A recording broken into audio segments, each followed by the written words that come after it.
Pang ilang araw, Friday na po natin pinag-aaralan ng prayer and fasting. Pang ilan na po yung ngayon? So ngayon, pang 4th. Kasi di ba yung unang introduction pa lang yon. So pang 3, actually 3 pa lang. At naniniwala ako sa tatlong yon, nagkakaroon na tayo ng interest about prayer, no? Naya-apply nyo na po ba yung mga naituro na? Okay. So, pakilang po. Oh. Ayan. Sino na dito ang mga masigasig sa pananalangin? Amen. Praise God. Pag nananalangin tayo, casual tayo, di ba? Pero tingnan nyo po yung nasa picture. Anong meron? Bible. Na-try na nating mag-pray kasama yung Bible? Oo, no? Or hindi man, kasi ang bago ngayon yung smartphone, nandoon na yung application ng Bible, no? So, bago ka mag-pray, nakakapag-ano ka ba ng kahit na konting verse, ganyan? Sige. Bakit ko natanong? Mamaya po malalaman natin kung bakit.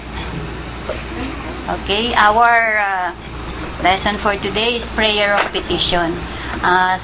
Nung nakaraan, tinuro ni Kuya Bernard yung personal prayer. So, ang susunod yung prayer of intercession, kasama po yung prayer of petition at saka yung warfare kind of prayer. So, sa prayer of petition po tayo. Una, naniniwala ako na ang prayer ay hindi siya religious activities. Anyone agree? Na hindi siya religious activity. It is a more on legal procedure to claim our rights in the kingdom of God. It is our rights. It is one procedure to claim our rights in the kingdom of God. Bakit te? Sinong dito ang mga gustong mag-US citizen? Ang dami, no? Nung bata pa ako, gustong-gusto ko yun. Ngayon, hindi na. Kasi mas maganda na yung citizenship na meron ako eh. Lahat gustong maging US citizen. At ang citizenship ay nakukuha natin sa dalawang paraan. Natural born. Good morning po. Okay. Natural born at saka through immigration nga, yung adoption, pagka nag-immigrant ka, adoption ang tawag doon sa other term. So tayo, di ba ang sabi nila, ang original na anak ay ang mga Israelites ay tayo mga adopted. So tayo ay kabilang sa citizenship ng heaven, which is kingdom citizenship meron tayo. Sigurado ka ba na meron ka nun? Part tayo nun. Di ba sabi doon, for our citizenship is in heaven, for whence also we look for the Savior, the Lord Jesus Christ. So, hindi ka Pilipino, hindi ka Chinese, ikaw ay of the kingdom. Meron tayong kingdom citizenship. Bakit mahalagang maging bahagi tayo ng citizenship na yun? Ba't mahalaga? Parang pag nasa US ka, pag naging US citizen ka na, yung benefits ng isang citizen, makukuha mo lahat. Tama po ba? Yung protection ng bansa, nasa iyo yun. Sa'yo yun. Sa ayaw at gusto nila, kailangang ibigay nila yon kasi part ka na ng citizenship. So same thing sa kingdom ng Lord. Pag hindi ka kaparte, may karapatan ka ba para sa mga pangako niya?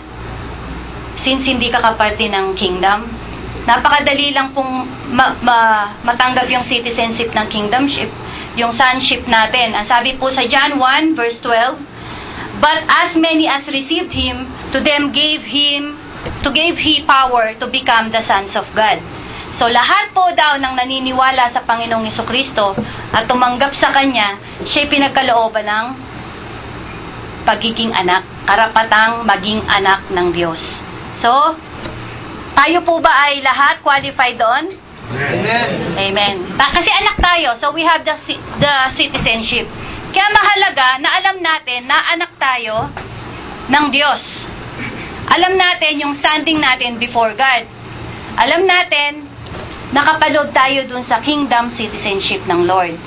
Para alam natin din, malinaw sa isip natin, alam natin na nakapaloob tayo dun sa lahat ng benepisyo na meron ang kingdom ng Lord. Kaya, masasabi ko na ang prayer of petition is called as prayer of rights.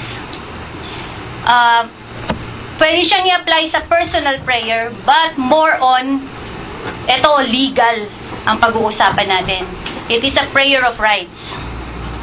Tingnan natin, no? Ang sabi doon sa Matthew 6:33, sabi niya, "But seek ye first the kingdom of God, and all these things shall be added unto him." Teka, nawala po yung righteousness. "But seek ye first the kingdom of God and His righteousness, and all these things shall be added unto you." Kasi di po ba warrior ang mga tao, ang dami nilang iniisip, Lord, pengin ito, kung ano susuotin nila, anong kakainin nila, ang dami nilang iniisip, anong magiging kinabukasan nila, anong magiging status ng buhay nila pagdating ng panahon, anong magiging ang mga anak nila, no? Ang dami-daming iniisip ng mga tao. Pero sabi ng Lord sa kanya, ang dami niyong iniisip. Ang dami niyong iniisip. Ang sagot lang ng Lord, seek ye first the kingdom of God and His righteousness, and all these things shall be added unto thee. Bakit po seek ye first? Kasi pagka nandun ka na sa kingdom, etong mga bagay na to nakapaloob na ipoprovide sa'yo. Di po ba sa atin merong yung para sa mga, yung sa local government, Daddy, yung pag may mga nasunugan, sila yung DSWD. So yun yung sa bansa natin, yun yung parte ng gobyerno na tumutulong dun sa mga wala. Sila yung kumakalinga dun sa mga wala. Di ba meron pa tayong pa-housing? So kasi dahil Pilipino ka, govern ka ng bansa para magkaroon ka ng magandang tahanan. Kaya binibigyan ka ng pabahay. So dito, higit pa sa pabahay ang ibibigay ng Lord sa atin, which is yung heaven nga. At marami pang iba kasi sabi niya, all these things. Kapag sinabing all, meron pa po bang excluded doon? So lahat na ng issues mo, lahat na ng worries mo, covered doon. Trabaho, no? Anak mo, health, lahat na po doon, nakapasok na doon. Kaya inuulit ko, kung sigurado po tayong pasok tayo sa kingdom citizenship, pasok po ba tayo? Amen. Naniniwala po ba tayo na tayo'y anak ng Diyos? Amen. Therefore, panghawakan natin na meron tayong karapatan sa kingdom ng heaven. At lahat ng i-pray natin, according to the will of God, ipagkakaloob niya dahil this is our rights. Pray tayo. Ang sabi po, do not be anxious about anything.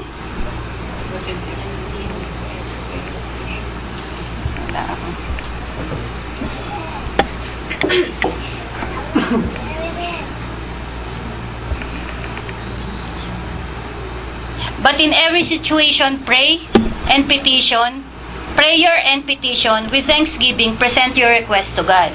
Dito po pinaghiwalay niya yung prayer and petition. Ibig sabihin, magkahiwalay siya. Iba yung prayer, iba yung petition. So yung prayer po na binanggit ni Kuya Bernard nung nakaraan, yung personal prayer, yun po yung prayer na binabanggit. Yung pong petition, it's a different thing. Kaya po sinasabi ko, it's more on a legal matter sa harap ng Panginoon. Ang Panginoon is number one legalistic.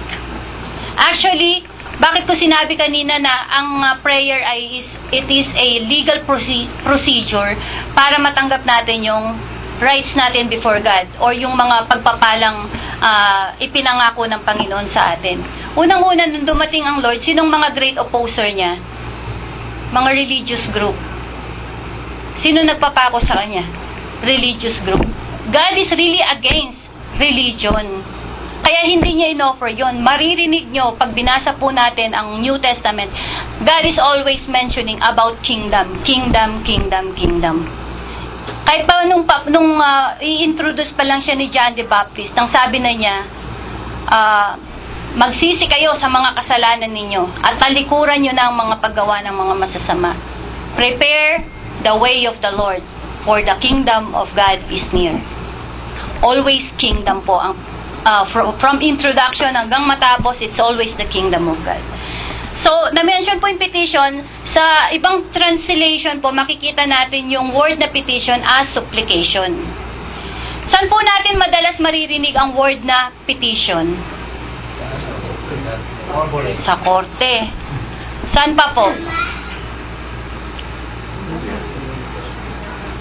Ang petition po kasi, ang ibig sabihin niya ay an earnest request, an appeal to the supreme authority for a cause, at pagkatapos, a formal written request. Di po ba? Yung mga kailan lang sa school ni Pauline, kasi nga gagraduate, at yung mga ibang parents, hindi daw nila ma-afford yung pambayad dun sa to make the story short, nagawa sila ng petition. So it's in a form of written request. At syempre yun, ibibigay mo sa pinakamataas sa school. Tama po ba? Doon sa principal. So, sa bansa naman natin, maririnig nga natin yan, lagi sa lawyer, sa mga courts, dinadala nila yan sa Supreme Court. Yung Supreme Court. Pagka hindi pumasa sa ombudsman, hindi pa, balik tayo sa Supreme Court. Paano po nila nagagawa yon? Kasi may confidence sila na alam nila ang batas. Ito yung batas. Inaral nila ng inaral eh. At teka, ito pwede to. Na-miss ito nung unang paglilitis. Ito, aralin natin to. I-present natin to sa judge. Yan yung mga batas, yung rights. At yung Supreme Court ngayon, magdi-decide siya ayon dun sa pinresent ng magkabilang panig. Tama po ba? Dun siya magdi-decide. Although yung Supreme Court, meron siyang own idea or meron siyang own knowledge patungkol sa kaso na yon, hindi niya yon ibibigay sa kanila. Ang kanyang decision, based pa rin dun sa pinresent na batas. Kunwari, sinabi nila, according to, wala akong alam sa batas. Bill number blah blah. Mga ganun po. Dun po siya magbe-base at saka sa mga evidences na ipinakita. Dun po magbe-base ang korte. Tama po ba? Shift tayo sa Shift tayo sa prayer. Pag daw po confidence ka, sure ka, may confidence ka, may sure ka, may self-assurance ka, at may self-reliance ka dun sa pinaniniwalaan mo. Mga cool. Wala kang kakaba-kaba kasi alam mo, tama yun. Meron kang pinangahawakan. Ang sabi po sa Hebrew, chapter 3, verse 19, and we see that they are not able to enter because of unbelief. Yung pong enter yung sa kingdom ng Lord, dahil unbelief, meron silang unbelief. Pero tayo, dapat wala tayong unbelief sa salita ng Lord. Ang sabi sa 1 John 5, 14 and 15, and this is the boldness we have toward Him, that if we ask anything according to His will, ulitin ko po, and this is the boldness, sa ibang translation, confidence. Ito yung confidence na meron tayo, sabi niya. Na meron tayo toward sa Panginoon. That if we ask anything according to His will. Anything po, kahit ano. According to His will. Ano po yung will? It's the Word of God. Yung Bible. Kung anong will, yung pinagpa-pray natin, nakapaloob dun sa will, dun sa book, yung sa Bible natin, therefore, may confidence tayo, sabi niya, that He hears us. And if we know that He hears us, whosoever we ask, we know that we have the petition which we have asked of Him. Pag may confidence ka, dun sa hinihingan mo, sa atin, Supreme Authority is not the Supreme Court, but it is God. Amen. Ang confidence po natin is again, sa Supreme Authority, sa God natin. At yung rights na sinasabi dyan, because alam natin, yung hinihingi natin, yung pinipresent natin sa Lord, is His will. Yung salita pa rin niya. Bakit po, ang sabi, i-remind mo pa ang Lord sa kanyang mga salita? Lord, according to Jeremiah 12 verse 1, ganito, ganito. Ba't kailangan, nalimutan ba ng Lord ang sinabi niya? No, actually, same yan parang sa legal. Parang yung korte, alam niya yung mga batas. Yung Supreme Court, alam niya yung mga batas. And yet, pinipresent para maibigay yung karapatan na hinihingi. Okay. Ang sabi ng Lord, bakit kailangan nating i-present? Kasi sabi nga ng Lord sa Jeremiah 12 verse 1, The Lord said to me, You have sinned correctly, for I am watching to see that my word is fulfilled. Binabantayan ng Diyos ang mga salita niya para mapangyari.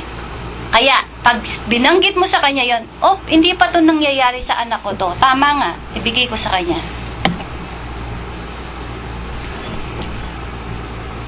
Sa ibang translation, ang sabi niya, The Lord said to me, You have sinned correctly, for I am watching to see that my word is fulfilled. So, yung word, yung batas, kailangan ma-fulfill yan, maibigay sa mga tao dahil karapatan nila yun. So, tayo bilang anak ng Diyos, yung salita ng Diyos, ma-fulfill sa atin yan. Whether ayaw mo't hindi, mangyayari yan. Yun lang, base sa faith natin. Ang sabi pa po sa Isaiah 55 verse 11, So is my word that goes out from my mouth, it will not return to me empty, but will accomplish what I desire and achieve the purpose for which I sent it. Nakita po natin, hindi babalik sa Diyos ang kanyang salita na empty. Kailangan napatupad to. May nangyari sa salita niya. Na-experience natin yung salita niya. Hindi niya lang sinalita at yun na yun. Sinalita niya, may purpose yun para maranasan natin yung salitang yun. Bakit ko po inalimbawa yung sa Supreme Court? Nung unang pinag-uusapan ng ang prayer sa Bible, nagbigay po ng parable ang ating Panginoong Jesucristo. Kung matatandaan niyo po yung kwento ng yung persistent na widow. Merong daw pong isang judge. Makikita po natin yung sa John. Hindi ko po na isulat. Sabi, basahin ko po, no? Hindi ko nakuha yung verse. Sa Luke 18, verse 1 to 3. Then Jesus told His disciple a parable to show them that they should always pray and not give up. Always pray and not give up. Ganito po yung ginagawa ng mga lawyer sa atin sa Pilipinas. Hindi sila tumitigil, mag-research para ma-defend nila yung kaso nila. So tayo, wag tayong titigil, magbasa ng Bible para magkahanap tayo ng tamang verse, ma-defend natin yung hinihingi natin sa Lord. Ang sabi dito dun sa parable, kasi gusto ng Lord makita ng mga disciple niya yung kung papaanong mag-stand firm sa prayer. Ang sabi doon, He said, in a certain town, there was a judge who neither feared God nor cared what people thought. And there was a widow in that town who kept coming to him with the plea, Grant me justice against my adversary. For some time he refused. But finally, he said to him, Even though I don't fear God or care what people think, yet because this widow keeps bothering me, I will see that she gets justice so that she won't eventually come and attack me. And the Lord said, Listen to what the unjust judge, who cry out to Him day and night, will He keep putting them off? I tell you, He will see that they get justice, and quickly. However, when the Son of Man comes, will He find faith on the earth? So yun yung pinapakita doon. Ito, unjust God, justice. Masamang hukom. And yet, dahil kakakulit ng widow, siguro everyday, i-grant mo sa akin yung karapatan ko. Ipagtanggol mo ako sa mga yon. Under ako ng batas ng let's say Roman siguro. ng Roman Empire na to. Karapatan kong ipagtanggol mo kasi ako'y citizenship nito. Wala siyang magawa kung di ibigay yon. Hindi dahil masama, nakulitan siya. Hindi po.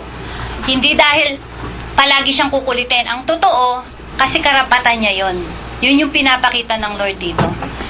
Mag-stay tayo, mag-focus tayo, palagi tayo lumapit sa Panginoon, ilapit natin yung prayer natin, petition, through petition, ipagkakaloob ng Lord yan. Yun siguro po din ang mga dahilan kung bakit madalas hindi tayo nakakakuha ng mga answered prayer natin.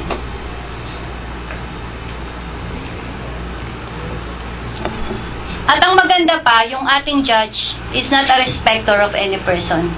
Maitim ka, maputi ka, mayaman ka o mahirap ka. Sa bansa natin, di ba sabihin nila, wala na akong tiwala sa ating justice system. Nababayaran. Kung sino lang ang may pera, di ba madalas nating marinig, sa mayaman lang ang batas, sa mahirap walang batas. Pero sa Panginoon natin, ang batas niya, yung will niya is for everyone. Pantay-pantay. Walang mayaman, walang mahirap, walang edukado, walang mangmang. Sa Panginoon, pantay-pantay. Saan po lang nagkakaiba? Sa pagkakaalam natin sa batas. Ang mangyari sa atin, ang nakakaintindi lang ng batas, yung mga lawyer, kasi sila na nag-aaral nun eh. Kaya sila lang halos ang kumbaga yung benefits nun, sila lang halos nakaka-experience. Ang good thing tayo, alam natin ang Bible. At naniniwala ako, we deserve na yung benefits ng Bible, ng will ng God, ay maranasan natin sa buhay natin. Okay?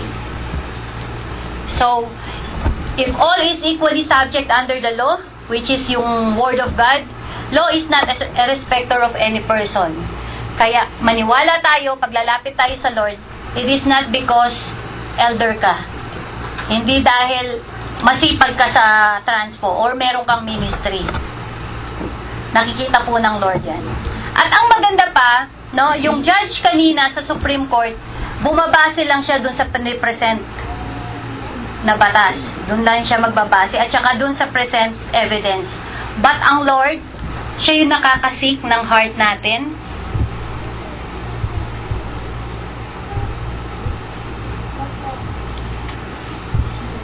Siya yung nakakasik ng heart natin. Kaya, alam niya kung dapat ka nga talagang mabigyan ng pagpapalang yon. Kaya di po ba sabi, bago ka palang lumapit, alam na ng Lord kung anong hihingin mo. Alam niya, iniisip mo, bakit mo inihingi itong bagay na to. Gusto ko ng iPhone 7, Lord, bakit? Gusto ko magyabang uso. Nasaan ang glory ng Lord dun? Nasaan yung will ng Lord dun? Lagi nating isipin, ang prayer natin is declaring God's word to God. Yun nga pong yung Bible. And prayer is confessing God's will to be done on earth. Anong will ng Lord dun sa iPhone 7 na yun? Kung ipagyayabang mo lang siya. Pwede pa siguro, Lord, gusto kong iPhone 7 kasi gusto ko lagyan ng mga application ng Bible at mga komentary, lahat ng mga, pati Bible dictionary, pati yung lahat ng mga YouTube na mga turo ng mga pastor namin. Kung saan ang ganun ng purpose, maganda yun. Pero anyhow, bibigay pa rin ng Lord. Pag mabuti tayo. Okay? Yung Lord na alam natin is not a respecter of any person, kaya hindi siya titingin kung elder ka, kung leader ka, kung magaling kang magturo or tagapakinig ka lamang. Sinabi po yun sa Acts 10:34. Ang sabi po niya sa Jeremiah 17:10, I, the Lord, am the searcher of the heart, the tester of the thoughts, so that I may give to every man the reward of his ways. So, ang sinesearch niya, yung puso natin. Pag lumapit tayo sa Kanya, meron pong maraming alam na Bible verse.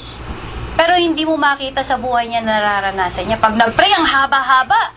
Lord, ang sabi mo po sa 1 John 1:9. Lord, ang sabi po sa Jeremiah 12:1. Lord, ang sabi mo sa... Ang dami niyang pinangahawakang salita. Pero bakit hindi ma-fulfill sa buhay niya? Dahil po dito sa sinabi sa Jeremiah 17:10 na ang Lord ang nagsisearch ng heart ng tao. Tinetest niya ang mga pag-iisip natin, kung anong laman yan. At binibigay niya according dun sa heart natin at sa mind natin kung ipagkakaloob niya yung hinihingi natin. Kaya hindi natin madadaya ang Lord na tayo sa ulado yung kabisote, maraming alam sa Word of God, and yet hindi naman na-experience kasi hindi na-apply sa buhay. So inuulit ko po, prayer of petition is a prayer of rights. Ngayon, kanina dadalhin daw natin sa tamang authority. Tayo ba pag may petition tayo sa Lord, dinadala natin sa tamang forum? Sa tamang tao? Di ba nung nakaraan sabi ni Kuya Bernard, minsan magandang mag-set ka ng specific place mo for your prayer. Yun yung courtroom mo. Yun yung courtroom mo. Dalhin mo doon. Huwag mong i-Facebook. Di ba makikita mo, Lord, maraming Lord, pagalingin mo na po. Nandun sa Facebook eh. Minsan hindi nakakatuwa eh, nakakatawa. Makikita natin nasa Facebook yung prayer nila. Bakit nandoon? Ang sabi, punta ka doon sa courtroom. Sa courtroom. Sa Lord, diretso mo doon. Take your petition to proper forum. Do your research to back up your petition. Never stop reading the Bible. Kasi ito ang magbaback up ng hinihingi natin. Kung doon sa personal prayer, mananalangin ka, Panginoon, alam ko po na kalooban mo na pagpalain ako. Maraming salamat po, tatanggapin ko yun. Personal prayer yun. Pero, pag bibigatan natin siya, mamaya, papakita natin, paano ang prayer of petition. So, keep on researching. Huwag tayong titigil, katulad ng mga lawyer. Kaya nag-i-increase sila sa knowledge at palagi silang nagkakaroon ng panalong kaso. So tayo, pag marami tayong nalalaman na word ng God, na mga verses na i-defend natin yung hinihingi natin sa Lord, malaki ang tsansa na magkaroon tayo ng answered prayer. Katulad sa korte, kumukuha sila ng lawyer. Get someone to defend your petition. Minsan, medyo, Lord, pinag-pray ko na to, ang haba na ng prayer ko dito, may mga verses pa akong ginawa. Meron tayong mga kapatiran, may mga prayer warriors tayo dyan, mga intercessor. Puntahan mo yung kapatid na yan, may leader tayo. Kuya, samahan mo ako sa prayer. Kasi di ba, meron yung prayer of agreement, kung anong mapag-agrihan nyo dito sa lupa, yun yung susunod na ituturo ni Bernard, yun ay aagrihan sa langit. Kung nag-agree kami ni Kuya Eric, ang prayer ko na itong darating na itong buong taon na to, magkakaroon tayo ng increase ng membership ng ganito karami. Nag-agree siya. Tutuloy-tuloy namin yun. Nag-agree pa si Kuya Bernard. Palagay nyo, hindi yan na-agreehan ng Lord. Especially, yan ay nakapaloob sa will ng Lord. Nakapaloob sa will ng Lord na mag-increase ang mga Kristiyano. Hindi ba yan ipagkakaloob ng Lord? So it's a matter of taking your petition to proper forum, patuloy na gumawa ng research, mag-aral ng Bible, and get someone to defend. Magkumuha ka ng prayer partner mo. Mas maganda yun. Okay. Ano yun? Okay. So, naidepensa na po ang kaso ko. Ang verdict po natin ay lalabas na. Ay, bakit ko ba? Teka lang po. Apply natin yung pinag-aralan natin kanina. Bakit po ganyan ang kamay? Kanina, earnestly praying siya. Di ba parang, please, please, please. This is the time for us to receive our prayer. Kung matagal na tayong nagpo-pray, and yet, wala pa tayong natatanggap or hindi pa natutugunan ng prayer mo, it's time to shift sa prayer of petition. Paano ang prayer of petition? Ang sabi po, di ba ulitin ko kanina, sa 1 John chapter 5, 14 to 15. And this is the boldness. May confidence po ba tayo sa Panginoon? Amen. Amen. At sigurado kung marami tayong inihingi. Ask anything under the sun, ha? According to the will of God, to His will, according to His will. So, mahalagang alam natin ang will niya, which is yung word ng Lord. Madalas po may nagpa-pray, Lord, kung will mo po na pagpalain ako, bakit may kung will mo po? Nasa word ng Lord, will niya na pagpalain tayo. Pero, dun pa lang sa prayer natin, makikita na natin, we are not confident enough. Dapat, pag nag-pray tayo, Lord, I know that it is your will na pagpalain ako. Sinabi mo sa ganitong verse, hanapin ko po yung mga verses ko na palagi kong ginagamit. Open ko lang po.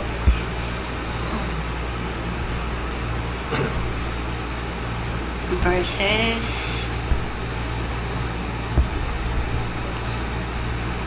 Ano pong gusto niyong ipag-pray? Sige po. Umpisan natin sa natural, lahat gusto pagpapala, no? Umpisan po natin doon. Open ko po yung sa prosperity ko. Hindi po nakalagay dyan yan. Tapos na po ang ating ano.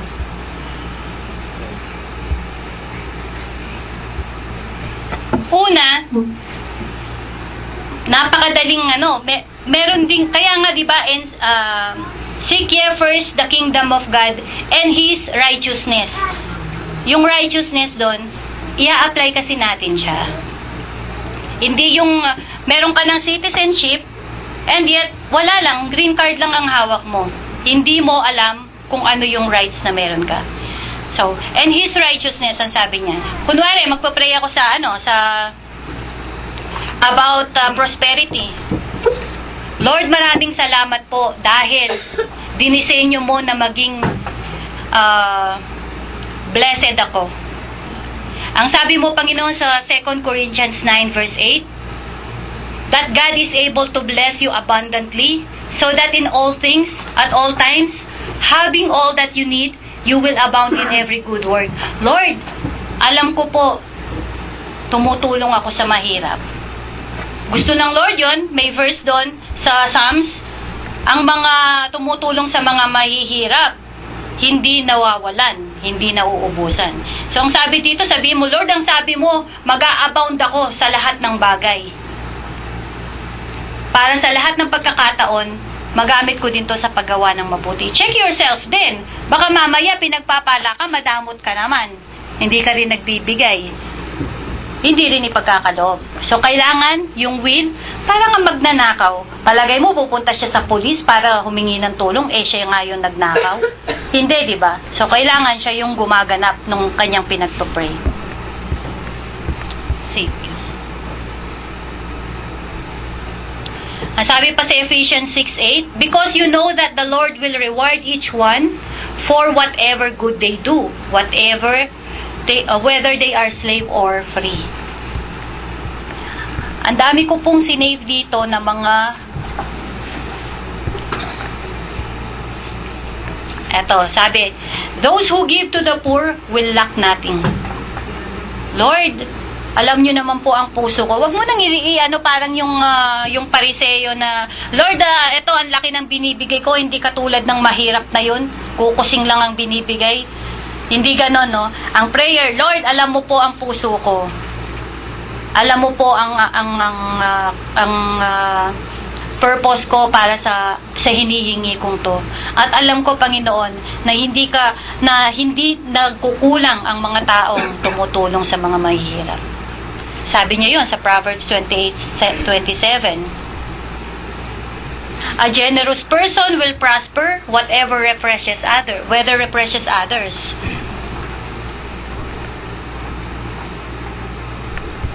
So, madalas po ito sa pagtulong, pero marami pong binigay na. Eto pa, no? Especially tayo yung mga lingkod ng Diyos. Ang sabi doon sa Psalms 37:25-26, I was young, and now I am old, yet I have never seen the righteous forsaken, for their children begging bread.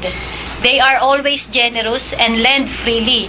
Their children will be a blessing. Lord, naglilingkod po ako sa inyo. Alam ko, hindi ako mamamalimos. maging ang mga anak ko, hindi maghihirap sa buhay. Bibigyan mo sila ng magandang buhay. Ano pa yung madalas nating dinideclare? For I know the plans I have for you. Diba?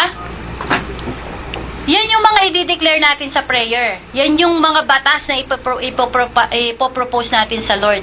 At ang sabi ng Lord, take delight in the Lord and He will give the desires of your heart. Humihingi ka, nasan ka ngayon? Nasa bata? Wala ka namang sa service? Nasa party ka? Nasaan yung delight doon? You're not delight in the Lord. Delight ka sa worldly matter. Kung nagdi-delight ka sa Lord, surely, ang pangako niya, ibibigay niya yung desires ng puso natin. Pag nagpa-pray tayo sa may sakit, Lord, pagalingin mo po yung anak ko. Maraming salamat. No. Ang prayer po natin, Lord, by your stripes, we are healed. Sinabi mo, Lord, kinuha mo lahat ng mga pagkakasala namin at lahat ng mga karumihan namin. At sa mga latay na tinamo mo, pinagaling mo na kami. Ganun po mag-pray. Yun po yung mga petition kind of prayer.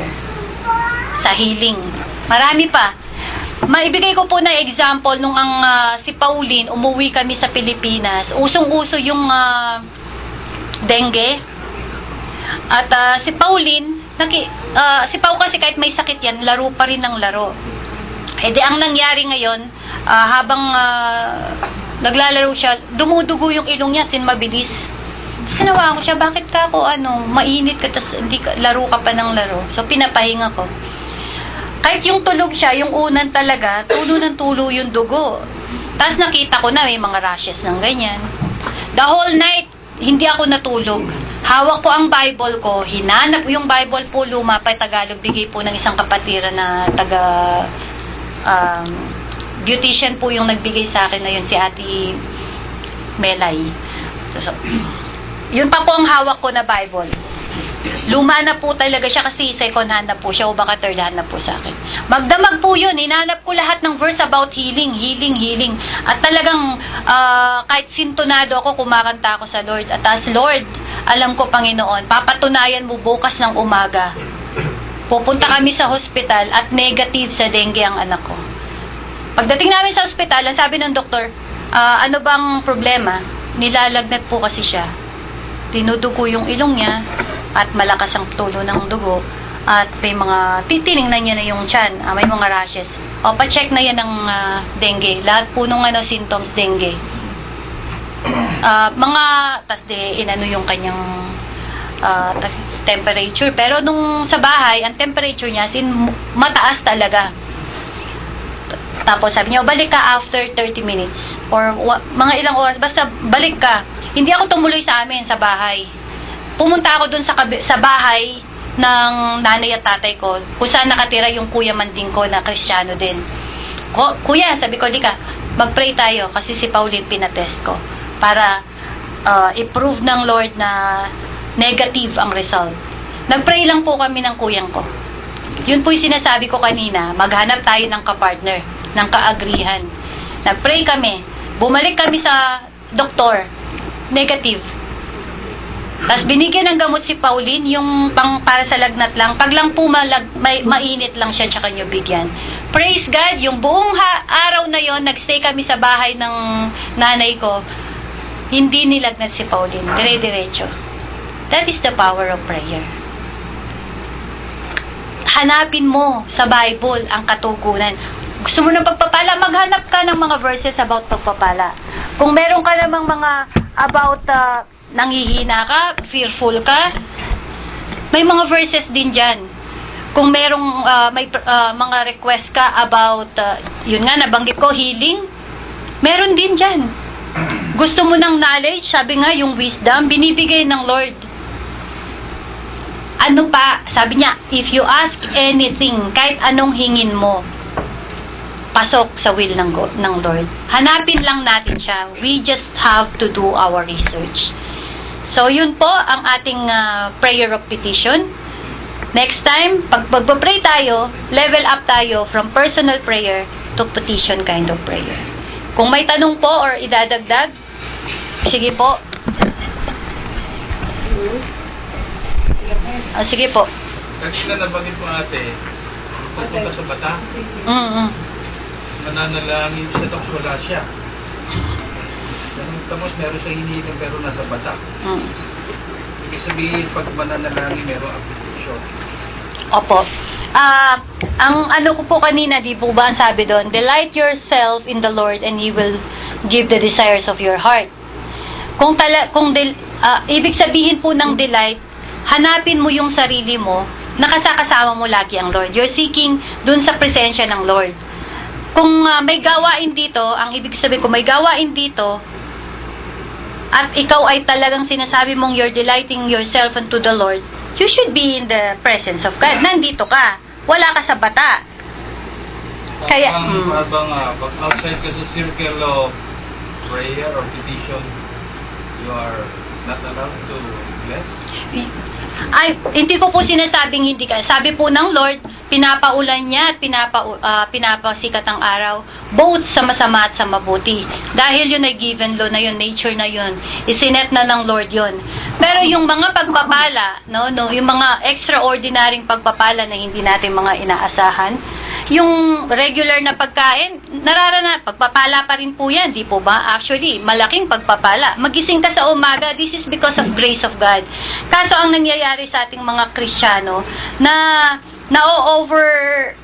natin yung, naaabuso natin yung grace ng Lord. Halimbawa, sa anak.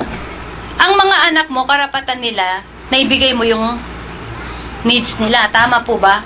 Pero yung anak na mabuti, na naglilingkod sa tatay niya, kahit pagdating pa lang niya, magbibigay ng baso ng tubig, kukunin ang tsinelas ng tatay niya, palagay niyo po ba, pareho ang ibibigay? Mas dun sa naglilingkod sa tatay. Yung gumagawa ng kalooban ng tatay. Tama po ba? Ibibigay pa rin ng Lord yun sa'yo. Sabi ko nga, dapat nasa kingdom ka. Ibig sabihin, anak ka. Nakapaloob ka dun sa batas. Kung hindi ka naman anak ng anak, hindi ka nga din ampon, bakit kanya bibigyan?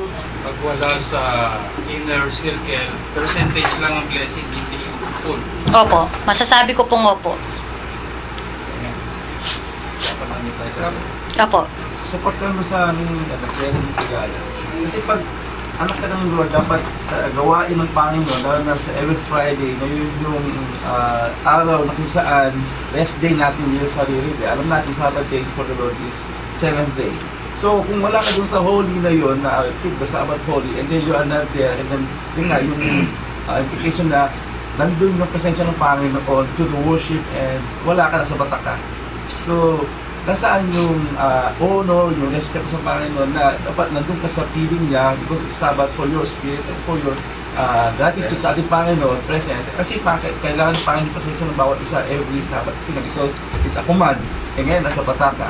So, ayun mo yung pagpapala na matatanggap mo doon sa presensya ng Panginoon na nandun ka. Kaya sa nasa bata ka. Kaya kung natanong yung Ate Irene, kasi for the very first time, nakadalo ako ng BS. Oh, praise God po. Kuya, for your information, for your info, pang fourth na po to na series ng prayer and meeting. Kaya pala kulang-kulang ang blessing. Sige po, Doc Noemi. May add-on lang po ako. Sabi niyo kasi, Opo. take delight, Delight in the Lord. And He will give you the desires of your heart. Kasi from the word itself, delight, it means paligayahin mo ang Panginoon. So how can we delight the Lord? By being righteous. Pag everything that we do, we should do it for the glory of God. So pag para sa Kanya, not only on Sabbath day, nakatulad sabi ni Kuya, every day, kumbaga 24/7, dapat do it for the glory of God. I-add ko lang po yung word na desires, no? Yung pong desires, ang pinakaibig sabihin po yun, yung earnest na gusto mong mangyari sa buhay mo. Hindi yung mga regular na sinasabi ni Kuya Alan na yung yung earnest, yung gusto mo. Gusto mong magkaroon ng asawa, gusto mo yun, matagal na, gusto mong magkaanak. Lahat po yan, actually, napakaraming... Kuya, sabi ko, dapat nakapaloob sa will ng Lord. Hindi po nakapaloob sa will ng Lord yun. Sige po, sino pa po? Ate, yung delight yourself in the Lord and will give the desires of the Lord. It talks about the priorities. Saan ka ba nagde-delight? In the Word 15? important dun sa gawain ng Panginoon. If you delight on the worldly thing, hindi mo nagdadelight yung Panginoon. Iba ka nagagana ka sa iba, sa worldly thing. Paano magbibigay ng Panginoon? Ang desire ng Panginoon. Kung Yun. hindi ka naman nagdadelight. Kaya pala, puro ko drive sa kung ano. Sige, sino pa po? Unahin yung Panginoon. Opo. Amen. Amen. And He will Unahin. give you desire. So, sino pa po? Nakaka 45 minutes pa lang po tayo. Ate, napakaganda nung ating pinag-aralan. I love it. If we want to be a powerful leader, kaakibat ito yung salita ng Diyos. Which is hindi naman natin binabalik o pinapamukha sa Diyos. Which is pinangangawakan natin ito kagaya ng pangako. And every word na pinapangako ng promises ng Panginoon, there is an action na gagawin natin. Tignan po natin yung Proverbs 3:5. Sabi, trust in the Lord with all your heart and lean not on your own understanding. Acknowledge Acknowledge Him in all your ways. and He will make your path straight. Kung gusto nyo matuwid na buhay, mag-trust ka kay Lord. Yun yung action na gagawin natin. So pag hindi tayo nagtatrust only to the Lord, hindi maging mabuti ang ating dadaan. Okay. Dagdag ko natin. Opo, sige po. Kasi sinabi niyo pa mga applications sa verses, kung halimbawa sa healing, Opo. hanap ng healing. Opo, about healing po. Pag needs naman, let's say, trabaho. About prosperity po, yan po. So, ganun ang Ganun po. application. Ganun po ang application. Kung gusto nyo ng about fear, gusto nyo maging matapang, Magsisik. hanap din po. At marami pong klase ng mga prayer. Yung sinabi ko po kanina, kung will ng Lord, wag yung prayer natin, Lord, if it is your will, no. Kaya di ba tinatapos natin ang prayer natin, let your will be done on earth. Let your will be done on earth. Hindi, Lord, kung kalooban mo, Mali kung pala yun, mali. mali yun. Actually, kung hinihingi mo pagpapala, kalooban ng Lord na pagpalain ka, whether you like it or not. Kung hinihingi mo magkagalingan, sigurado rin ako, dahil nga, tinanggap niya yung maraming hampas para kunin lahat ng mga klase ng sakit sa katawan Sabi natin. natin, dapat may conviction. Amen. Yung faith. Hindi. Kaya di ba sabi ko kanina, ang Diyos na nagsa-search ng puso at ng isipan, nagte-test ng isipan natin, siya yung magbibigay according to sa kailangan natin at sa ginagawa natin. Dumidepende din siya doon. Kaya, wag nating abusuhin yung grama. Buti naman ng Diyos, bibigyan naman niya ako niya. Okay na sa akin tong ganito. At least nakakaraos maghapon, magdamag. Okay na. Pag forgiveness, Meron pa din po yan, forgiveness ako. May tatanong ko po siya. Yung kung hindi yung sana. Hindi rin. Sana, pwede pong natin gamitin ang sana or nawa. Pero mas magandang Lord, alam niyo po ang prayer kasi, standing in your faith. Mag-stand. Kaya sabi, pray and never stop. Pag sinabing prayer without ceasing, ibig sabihin, pinapakita mo doon yung faith mo. You're standing your faith. Huwag kang titigil hanggat hindi mo natatanggap. Lord, kung Lord, alam ko pang... Hindi pwede Oo. Oo. Kasi sana hindi sure eh. Yun. Ako sa araw lang lagi. Natapos sa araw din. Kahit wag na lang. Gumamit tayo ng word na merong faith. Yung faith. Lord, I believe that you're going to protect my whole family. Lord, I claim na bibigyan mo ako ng magandang trabaho. Mga ganun po. Dagdag lang. Masaya si Kuya Alan, no? Sige po, tabigyan.